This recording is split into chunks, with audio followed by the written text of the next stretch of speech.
Welcome to another message from Columbus First Assembly. Thanks for listening as we strive to learn and live the Word and ways of God. Our hope is that you're encouraged by today's message.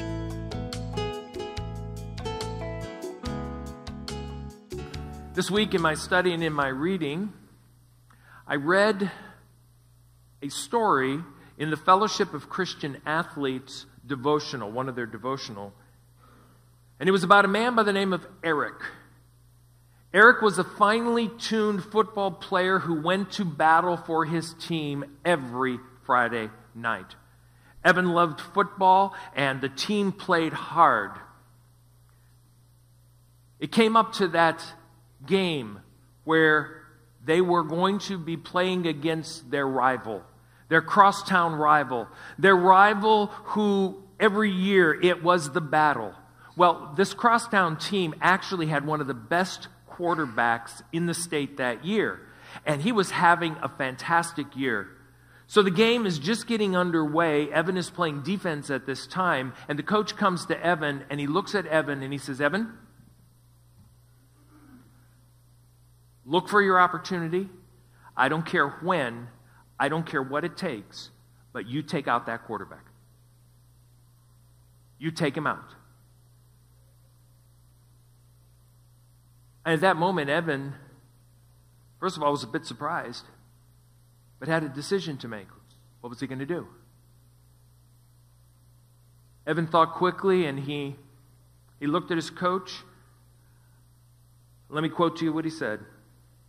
He said, "I will play my heart out for this team, but I will never intentionally hurt an opponent. I will play my heart out for this team, but I will never intentionally hurt an opponent." Eric's coach was furious, benched him for the game. But Eric stood for his belief. He was an FCA member. He knew what he had to do to stand up for Jesus, to stand up for himself, and to stand up for the gospel. And that caused him to be benched. But he stood. These are the types of responses that we desire to see in our children as they grow and become adults. Because everyone is pressured to compromise in some way or another throughout their life. Here's the question that we've been dealing with. We dealt with it last week. We're going to deal with it this week. Will our children stand for Jesus? Will they stand up for their faith when pressured and tempted to compromise? When pressured and tempted to do something that goes against what Jesus would have them to do? And as parents, we all hope they will. We pray that they will. But do we mold them and train them to give them a foundation in which to stand upon? And that's what I'm hoping to teach a little bit more about today. How do we build a foundation in the lives of our children so that when they are tempted to compromise, they will stand just the way Eric stood? Title of the message is on the screen: Molding Your Child's Life in a World Full of Compromise. We must help our children. We must help them to stand firm. Our text this morning, as it was last week, is from the book of Daniel. It's an Old Testament book. Daniel was an Old Testament prophet. We're only going to be looking at chapter 1. I'd encourage you in your scriptures to turn to Daniel chapter 1. We're going to read this story once again, and I'm going to then continue the points that I started to make last week. Because in Daniel chapter 1, we meet 4 exceptional young men. Men who, like Eric, took a stand for God when it would have been easier for them to do something else. Easier for them to compromise. 4 men took a stand. And what we're looking at is, how does a man, when faced with compromise, not cave? What can we do as parents? So, follow along as I read from Daniel chapter 1. During the 3rd year of King Jehoiakim's reign in Judah, King Nebuchadnezzar of Babylon came to Jerusalem and besieged it, and the Lord gave him victory over King Jehoiakim of Judah and permitted him to take some of the sacred objects of the temple of God. So Nebuchadnezzar took them back to the land of Babylon and placed them in the treasure house of his God. This is a time of judgment for the nation of Israel. Israel is now collapsing as a nation because God has given them over into the hands of their enemies. They had been disobedient to God for decades, even hundreds of years, worshiping idols, not following Yahweh. And God said, I have great mercy for you. However, if you will not do as I say, then I must bring punishment. And that's what's happening here. In verse 3, then the king ordered Aspenaz, his chief of staff, to bring to the palace some of the young men of Judah's royal family and other noble families who had been brought to Babylon as captive. In this day and age, and it may happen even today, when a conquering nation conquers another nation, they take and they make the people their slaves. They can do physical labor, they could do whatever. King Nebuchadnezzar took these young men and he brought them into the palace to be trained as advisors and as individuals to help him run the kingdom. What he was doing, he's looking for the best of the best. And he's now going to put them in service to Babylon. So the king ordered Aspenaz, the chief of staff, to bring to the palace some of the young men of Judah's royal family and other noble families who had been brought to Babylon as captives. Select only strong, healthy, and good-looking young men, he said. Make sure they are well-versed in every branch of learning, are gifted with knowledge and good judgment, and are suited to serve in the royal palace. Train these young men in the language and the literature of Babylon. I explained last week that training was to make them Babylonian. They were going to get their language changed. Their culture was going to be changed. They've been taken away from parents. They've been taken away from the influences of the land that they came from. They were given new names. Their gods were taken away. They were taken to this land, and they are now being trained when they are at an age to be molded. They were about 15 years old, these men. So they're quite young. I would say possibly similar in maturity to individuals that are 18, 19, or 20 today. So they're trying to mold them, because they're very moldable. And then the king assigned them, this is verse 5, the king assigned them a daily ration of food and wine from his own kitchen. So they're going to be eating the best. The king only ate the best. He had the best meat, he had the best bread, he had the best wine, he had the best. He wanted to make sure that these young men were going to be taken care of and they were going to eat from his table.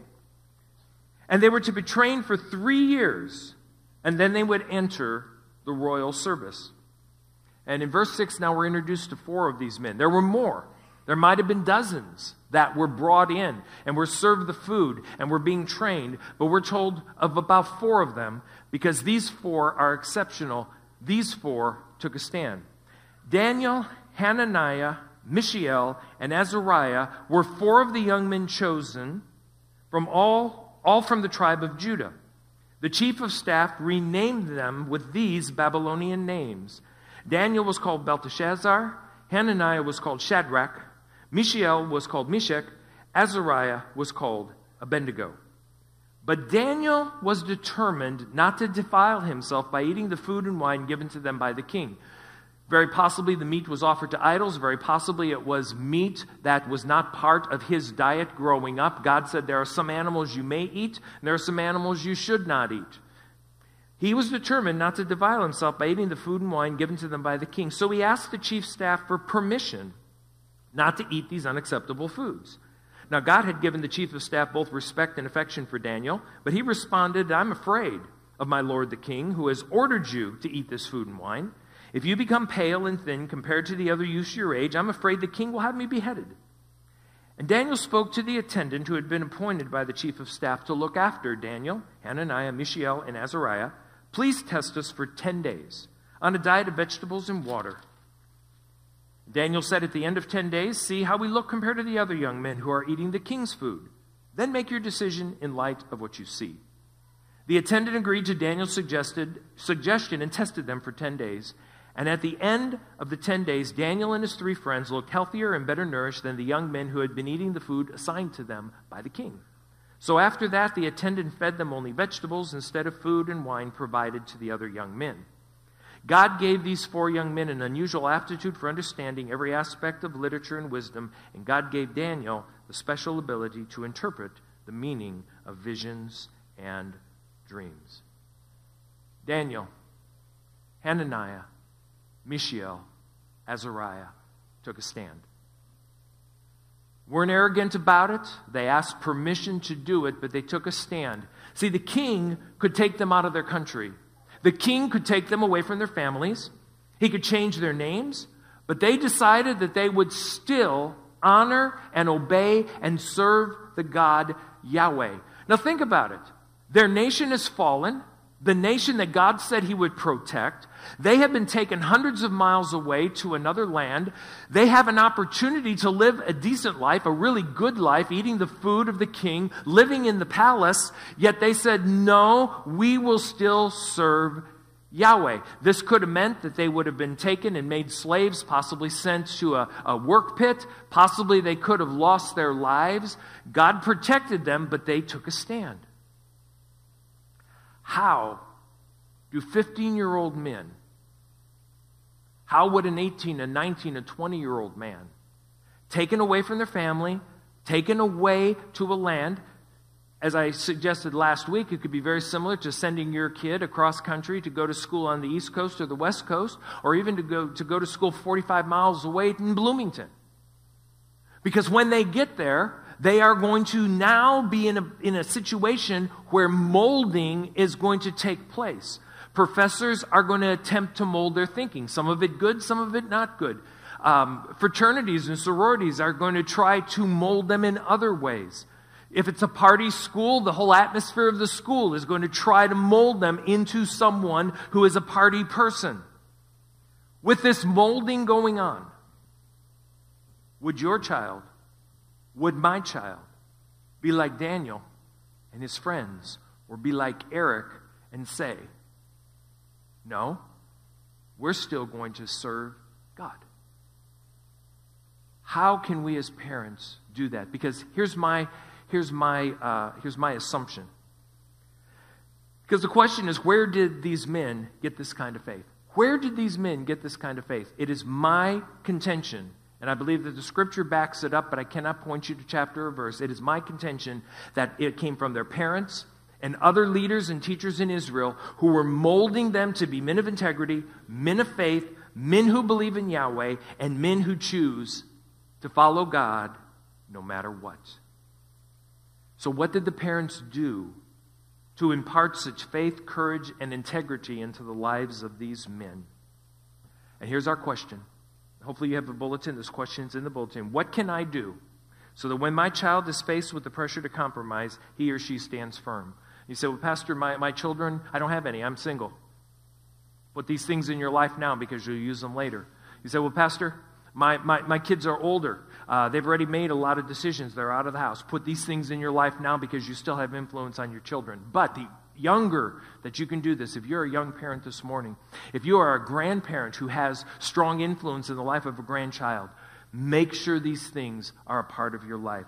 So, how can I mold my child towards a steadfast faith? And before we get to the points, I want to say this.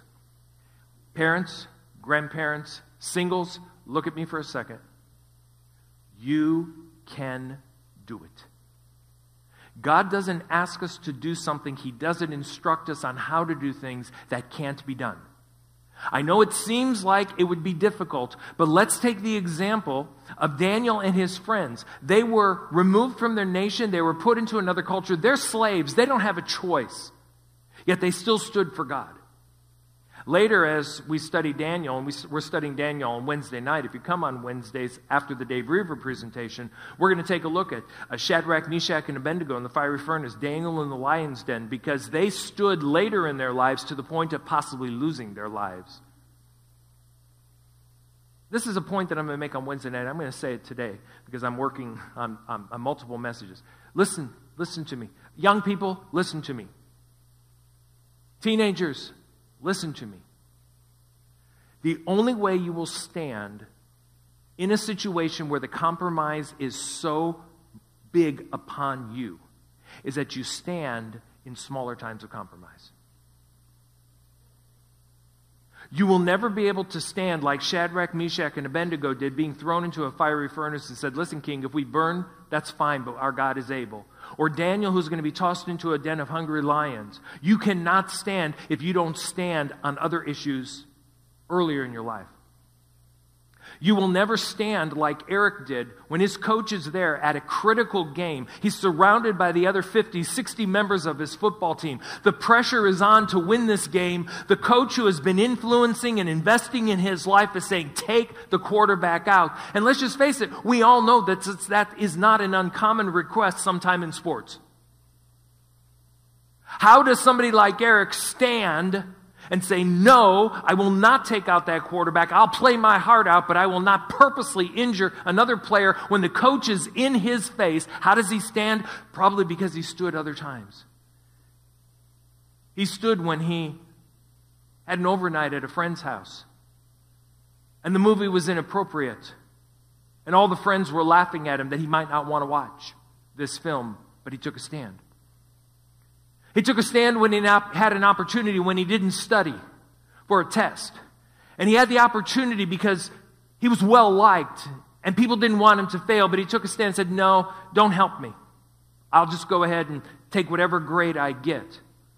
Somebody was influencing him and he took a stand. If you cannot or will not take a stand on the smaller things, when the big things come up, like Eric faced, like Daniel faced, like Mishael, Azariah, and Hananiah faced, Shadrach, Meshach, and Abednego using their Babylonian names. You will not stand then. And parents, we have to help our kids stand when they're little. So how do we do this? What can I do so that when my child is faced with the pressure to compromise, they stand? I'm going to give you 3 things this morning. One we talked about last week. I'm only going to hit on it briefly. If you want to listen to last week's message, it's online, and it's on our iTunes podcast. Number 1, tell. Tell. You need to tell. What do you need to tell? Psalm 78, 1 through 8, we read. I'm only going to read 3 verses this morning, starting in verse 4.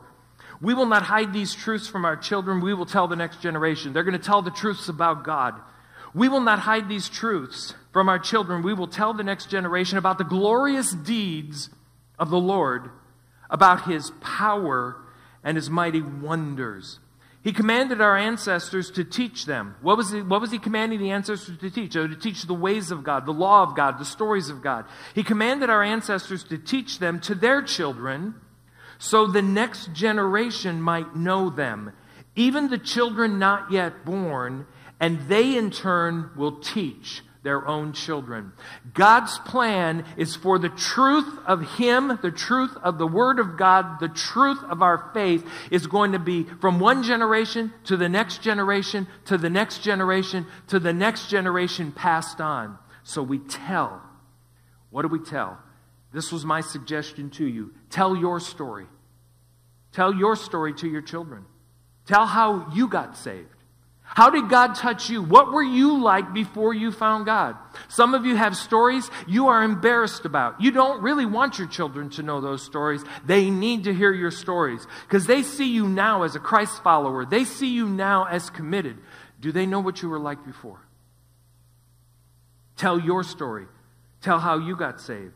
Tell the stories of our faith from the Bible, from the history of other great men and women of God, or from your own life. Tell how the Lord is working in your life and family right now. How the Lord has worked in your life and family. Tell what the Lord is currently speaking to you. Tell. Speak about it. Now, I'm going to make a statement here. It's not in your notes. Hear what I'm saying. It's not coming up on the screen. Maybe you have a chance to write this down. It is harder to tell the stories of our faith or to tell what God is working in our lives if talking about the Lord is not a normal part of our family discussions. What sometimes surprises me is how many families who claim to be Christian, I'm assuming are Christian, talk about everything but God. They can talk about the weather. They can talk about politics. They can talk about other people. They can talk about celebrities. They can talk about their favorite movie. They can talk about their hobbies. They can talk about sports. They can talk about the Indy 500. They can talk about the Colts. They can talk about the Pacers. They can talk about all of these things. But when it comes to talking about God, it's like, if it is not comfortable for you to regularly converse in your family. And see, if you and your spouse talk about the things of God, then the kids are just going to overhear it when they're little. And then you'll be able to talk to them about it. But if you have lived your life where it is uncomfortable for you to discuss the things of God outside of church, in church you can talk about it, it seems to be okay. You are going to have a very difficult time fulfilling this. You must learn how.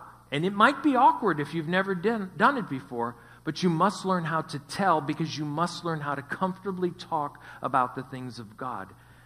It's interesting to me over the years as I've had opportunity either to substitute in some children's ministry before Sherry and I were in ministry, or to do some youth ministry before I was a lead pastor. When you hear a child talking about the things of faith because they've overheard mom and dad talking about it. And sometimes they might get a little crooked or a little wrong, but at least they're hearing about it. Tell your children. What can you do so that when your child is faced with the pressure to compromise, they will stand firm?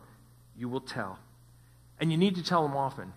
Did any of you ever have a parent, or let's back up, many of us are parents. Did any of you ever as a parent use this expression, how many times do I have to tell you?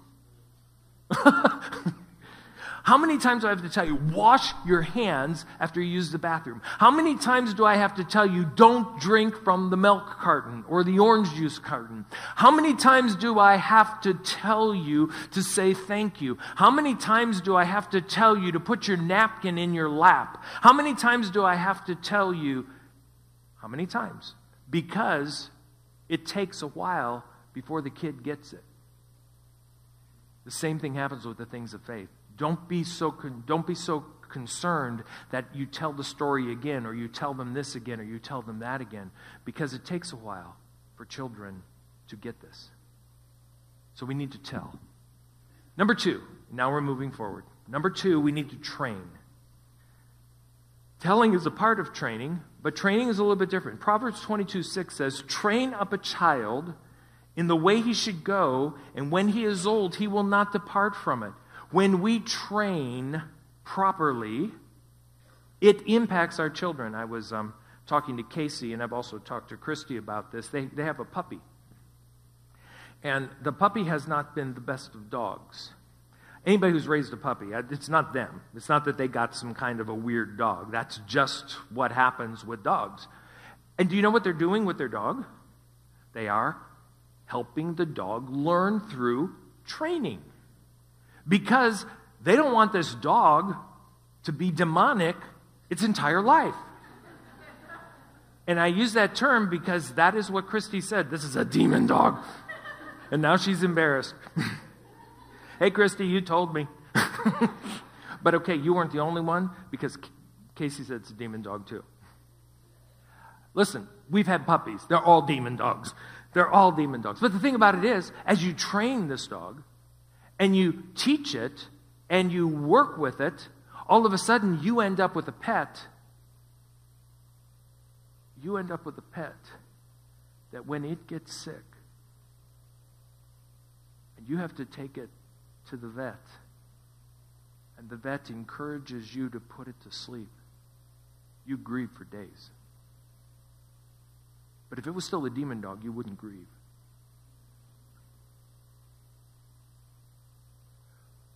How did it get there? Because you invested in training. The same thing is with our children. Now, they're not dogs, okay, but they need to be trained. They are not born potty broke. You train them, you go through potty training, you teach them how to eat, you teach them how to use utensils, you teach them those things. But we also need to train them in deeper things, things of the faith, moral things. Train up a child in the way he should go, and when he is old, he will not depart from it. So how do we train? There's 4 areas, there's more, but let me give you 4 quick areas as to what's involved in training. Number 1, teaching. Teaching. You need to teach your children. You want to teach them selflessness and honesty and kindness. You want to teach them how to treat one another, how to work hard, how to obey the laws of the land, how to be a good citizen, how to pray, how to worship. You teach them these things. Then, the second is correction. You need to correct. You need to say, hey, you don't do it this way. My dad had to correct me, and I was corrected. He was really concerned that I might have really screwed up the engine of our car. Dad was teaching me how to change the oil. Every young man should know how to change the oil in a car, right? Okay. Well, I wasn't fully changing the oil, but I was filling the oil. He says, you're going to own this car. You're going to have to put oil in. Well, Dad thought he had trained me well, that he had taught me well as to where to put the oil in. So, went and got the 10W30 that was in the garage. I did know what to check. I checked the right dipstick because, guys, there are two. There's one for transmission and there's one for oil. And if you didn't, you need to talk to your dad so this training can take place, or girls too. Okay? So I got the right one. Ooh, my oil was down a quart. So I went and I got a quart. And I went and I unscrewed the thing and I poured it in, but I couldn't get a quart in. I could only get half a quart in. I thought, oh my goodness. Well, that's okay. So I mentioned that to Dad, and he said, what do you mean you couldn't get a quart in? I said, well, I couldn't get a quart in. So now Dad's concerned, rightly so. He said, well, show me where you put it.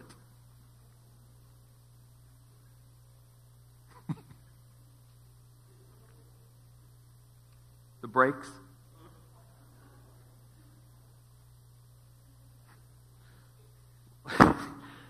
Now, guys, don't laugh at me. I was only 15. Dad had fallen down on his training. And I didn't pay any attention, is really what it was. I had never seen my dad move so quickly. We hadn't started the vehicle, so he hoped we'd be okay. He got these little suction things. He did everything possible. He's sucking all of the brake fluid out. He's sucking out the oil. He's trying to get all of this out. And then we refill that with brake fluid. And then he said, see this one over here that says OIL? That's where you put the oil. Okay. I needed to be corrected because I could have caused severe damage. Luckily, he got enough of the oil out and the composition was fine. In fact, I think he made 2 phone calls to people that he knew they were mechanics. Is my car going to fall apart because of where the oil went? Teaching and correction. The third aspect of training is discipline. I know many of you, many of us, hate the thought of disciplining our children. We love them. We don't want them. Discipline is not punishment. That's number 4, which is coming up. We do have to punish them sometime. Discipline, you can bring 4 up. Discipline is helping them to be disciplined. Helping them to self-regulate, to self-control, to be disciplined. And sometimes disciplining requires punishment. We need to teach, we need to correct, we need to discipline, and we need at times to punish. If we're going to train our children in the things that we want them to grow into, it requires us to spend time doing these 4 things. And I'm not going to spend a great deal of time talking about each of these, but you have to realize that there's work involved. And now I want to tell you, as I did about the telling part, you have to keep doing this over and over again. You have to keep teaching and keep correcting and keep disciplining and keep punishing and keep teaching and keep correcting and keep disciplining and keep punishing until they become molded properly. And remember, we mold them in the things of God. We're not trying to make them into something they're not to be. It's sad when you see a child whose parents have tried to mold them into something that they don't have an aptitude for. We're not talking about that. We're not talking about trying to make a math whiz out of an athlete or an athlete out of a math whiz. But we're going to need to repeat and do these things. So we need to tell them, we need to train them, and then number 3, we need to model. Model. Modeling in its essence means we need to live out what we want them to become. John Maxwell, who is a leadership teacher, he's been a pastor, he's spoken a lot, said this many years ago when I was parenting, and I've kept this memorized. He says, you teach what you know you reproduce what you are. You teach what you know, you reproduce what you are. Parents and grandparents, if you are involved with children, you're not avoiding this, you are reproducing what you are in your children. They may choose to go a different direction, but you are reproducing. You can teach them what you know. I don't know, did your parents ever said, now, you do as I say, not as I... Okay, so you've heard that too. Doesn't work. They're going to do what you do. Why did I smoke?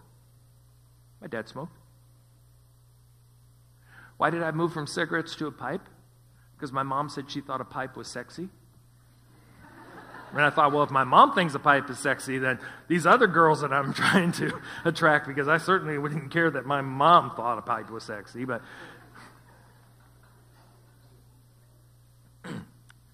I smoked a pipe for years. I smoked a pipe after I was a believer. Finally got rid of it. I've told you this before. Why did I drink Canadian Club on the Rocks? When I was about 19 years old, I was able to legally drink alcohol. Went out with some friends, and we went to a bar. There was a band playing, an entertainer, and the waitress came around. What are you drinking? And I remember. Don't know why you remember these things. I remember one of my friends says, I want a slow gin fizz. Okay. Somebody else wanted a screwdriver. And then the waitress came to me and she said, what would you like? I'd never had this before. Never had it before. I said, I'd like Canadian Club on the Rocks. So she brought me Canadian Club on the Rocks. I mean, that's straight whiskey over ice, guys. I know I'm talking to this wonderful Pentecostal, evangelical, all you people that you don't know what a slow gin fizz is or a screwdriver or Canadian Club on the Rocks. So I need to explain these things, right? Of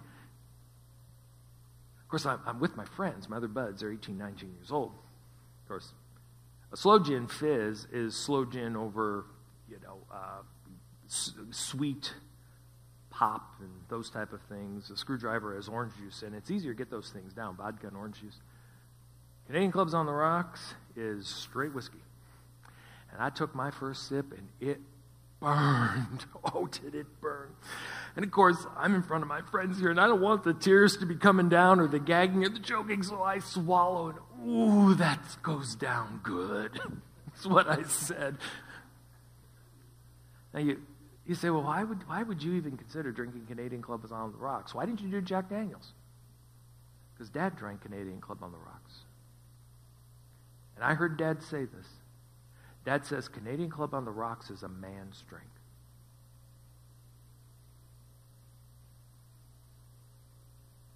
And he modeled for me what men do. We model for our children. We teach what we know. We reproduce what we are. By the way, I don't drink Canadian Club on the Rocks anymore, or Jack Daniels, or screwdrivers. But I did then. Why? Because my parents modeled for me. It has been said, I've held this in my heart. I don't know that this is 100% true, but it has been said that what we do in moderation, our children will do in excess.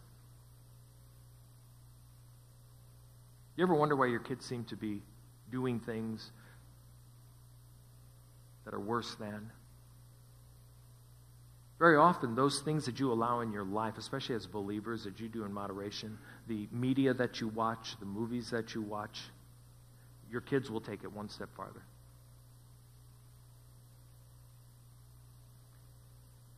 Modeling. So how do we model?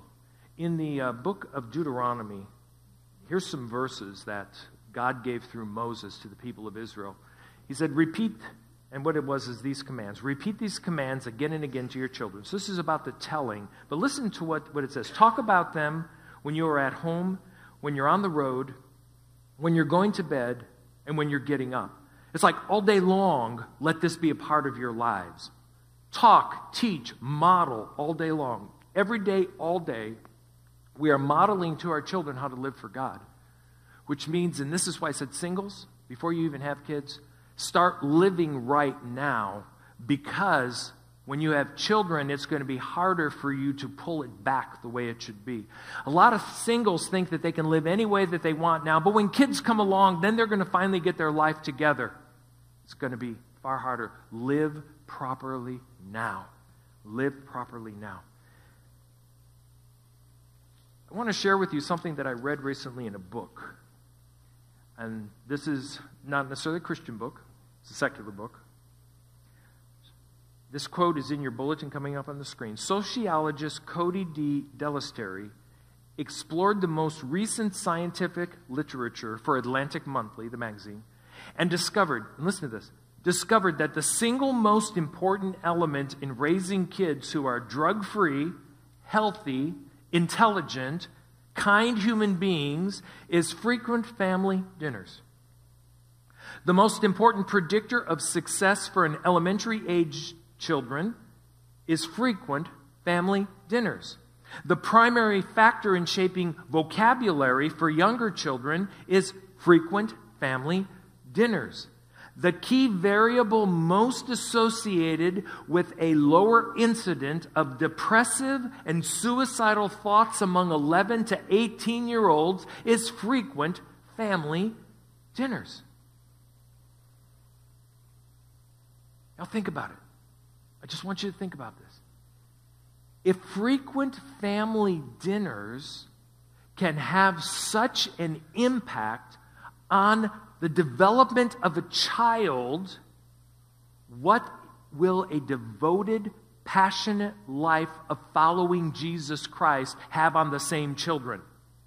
If frequent family dinners will help them to have lower incidence of depressive and suicidal thoughts, and certainly as you're raising your kids, we hope that you would have frequent family dinners. If it's going to help them in their schooling, if it's going to help them to be the type of a child that we are proud to raise and they will become good adults, if frequent family dinners can do that, what will a passionate commitment to the Lord Jesus Christ lived out in front of them do?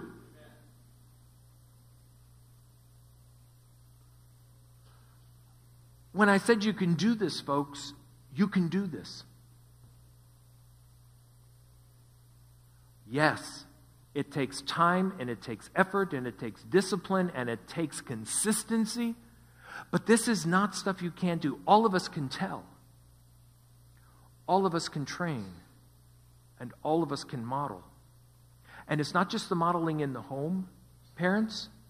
You need to have partners doing the exact same things I'm asking you to do.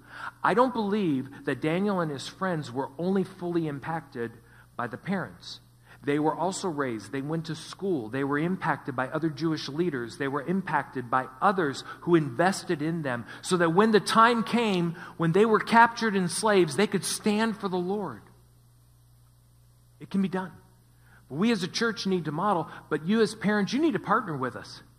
We make what we make available because we want to partner with you. And when you do not bring your children on Wednesday nights, you are missing an opportunity to partner. When your young people are not coming to midweek youth ministry, you are missing an opportunity to partner. When you are not showing up yourself on Sunday or Wednesday or whenever, you are missing an opportunity to model what type of life you want your kids to be. Don't just send them. Bring them. We are here to partner with you. And please don't just expect that we can do it. It's got to be a partnership amongst us all. But this can be done. So how? Last notes in your thing. How? Start early. Stay consistent. Pray often. And love always. Love your kids always. Pray for them. Pray for them. Pray for them. Start as early as you can in doing these things and the other things God may have for you, and then stay consistent. Many of us, we start early and we go at it, but we don't stay consistent because it's hard, because everything is coming against you and your kids. Well, they want to do this at school or they want to do that, and that's going to interfere with this. Or they want to do this on the weekends. They want to play sports and go on a traveling team. Sometimes, at some point, you have to stay consistent and start early, pray often and love always, but you might have to say no. And saying no is not the end of the world. In fact, you could be laying that foundation that they're going to need to not compromise later. Because they have to start young, standing for their faith, and they have to have it modeled. Are you standing for your faith? Are you standing for the things of God? Are you organizing your family in such a way that it is honoring God, it's honoring the church, it's honoring Jesus, it's honoring God's word? Are you modeling that for your children? We can do it. We can do it. What am I going to encourage you to do as a team makes their way to the platform? What am I going to encourage you to do? Each one of us needs to ramp up our telling. We need to ramp up our training. Again, partnering with us here at the church. You need to ramp up your modeling. Ramp up your telling. Ramp up your training. Ramp up your modeling.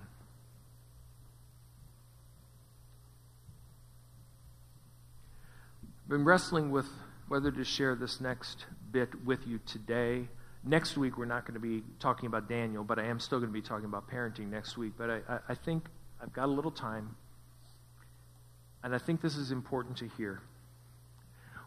What if I can tell you there is one way to significantly increase the possibility of your children staying faithful to the things of God? Just one more thing that you could do that would significantly increase it. If I was to tell you today, or maybe get you privately and say, I have a surefire stock pick for you. I'll tell you what, this is a surefire way to have your investment grow. Or if I was to come and tell you, I have a surefire way that you can lose 10 pounds really quick. Some of you say, hey, what is it? What is it? I have a surefire way for you to influence your children much more strongly that they will stay faithful.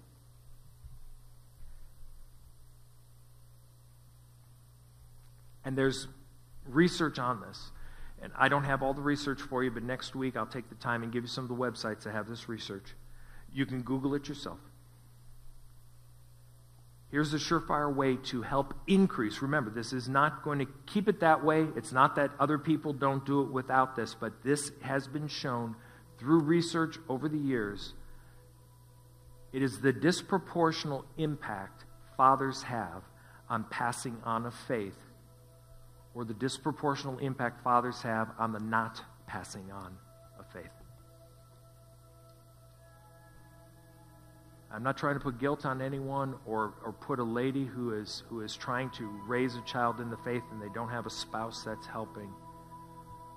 But we need to understand that God has given fathers an ability to impact children that is disproportional.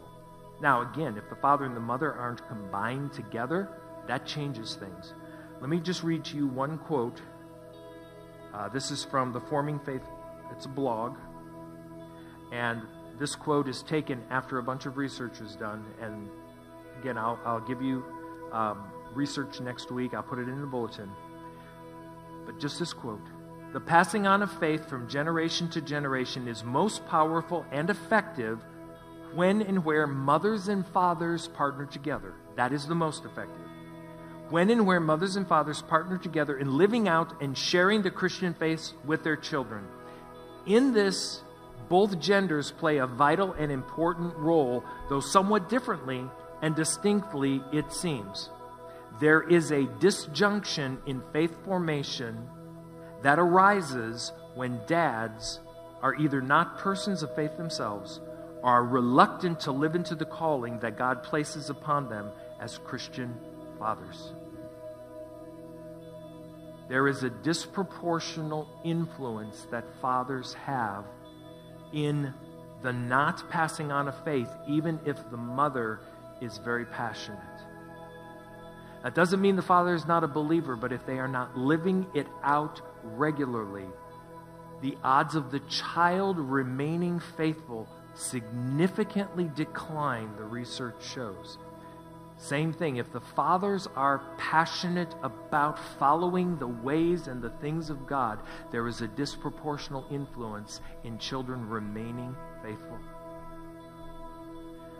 And that's hard because I want to give everyone as much of a word of hope as possible, but I also have to tell you the truth that has been discovered. Dads, God has given you incredible influence. Ramp it up. There is a generation coming up that is going to be forced or influenced to compromise. You have such power and potential to put underneath your children that which will help them to stand. And if you haven't been doing it to this point, start. If you have been doing it to this point, keep it up. If your kids are grown, start anyhow. Because adult children need to see what it is like when their fathers live for God and the things of God. We're going to close, as we did last week, singing "'Tis So Sweet to Trust in Jesus." I want the words of this song to get into your heart because we need to trust God in all of this. It's not easy. We need God's help. But the Lord says we need to tell them, we need to train them, we need to model. Let's trust His way of parenting so that our children, when the pressure is on, will not compromise. They will stand firm. There's a resource that's in your bulletin coming up on the screen. There's a book that I'd like to recommend to you. It's called For Parents Only. It's a good resource when you're trying to understand what your children are thinking. And there's one last statement in your notes. One last statement. There are some things more important than my child's happiness. And have I as a parent prioritize these. Your kid is not going to be happy about every decision you make, especially if you're leading them in the things of God, because they're going to be around a whole bunch of people whose parents aren't raising them in the things of God, which means they're going to be the odd lady or the odd man out. They might get criticized. They might get teased. And I know we want our kids to be happy.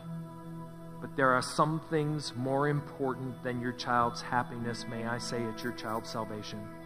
A happy child going... Hello? It's back. A happy child going to hell is not what you want.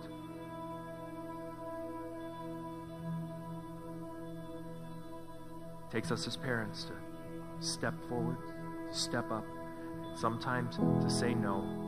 Our family is not going to do that because you have a long-term goal. Would you stand? Just follow along as we remind ourselves of our need for Jesus.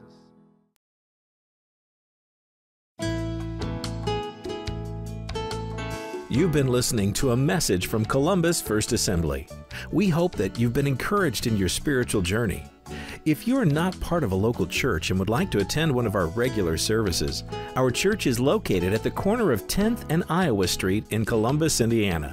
Our Sunday morning worship services start at 10 a.m. and our Wednesday evening studies begin at 7 p.m. And while you're online, check out our website at columbusfirstassembly.org for details and information about our church. You will also find other messages and series that you can listen to or download. Thanks for spending some time with us and for taking advantage of this resource from Columbus First Assembly, where we strive to learn and live the Word and ways of God.